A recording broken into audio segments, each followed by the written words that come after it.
హే కృష్ణ అండి. Welcome to our YouTube channel unheard stories. ఈరోజు కూడా ఒక మంచి అందమైన స్టోరీతో మీ ముందుకు వచ్చానండి. నిజమైన స్నేహితుడు. ఇద్దరు స్నేహితులు సెలవు రోజు ఊరు వెలుపలికి షికారుకి వెళ్ళారు. తోవలో మాట్లాడుకుంటూ ఏదో విషయంపై అభిప్రాయం కుదరక ఇద్దరు వాదించుకున్నారు. వాదన ఎక్కువై మొదటివాడు రెండోవాడిని చెంపపై కొట్టాడు.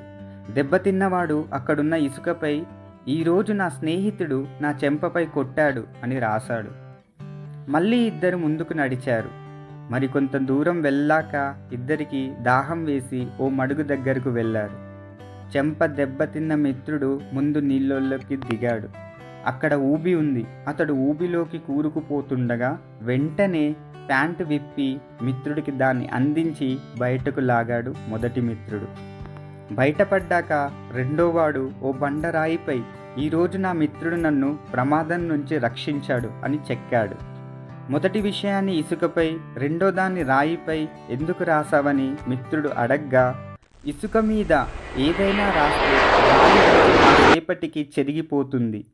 స్నేహితుల పొరపాట్లను మనసులో నిలుపుకోకూడదు కనుక అలా రాశాను. అదే సహాయం చేసినప్పుడు శాశ్వతంగా గుర్తుంచుకోవాలి.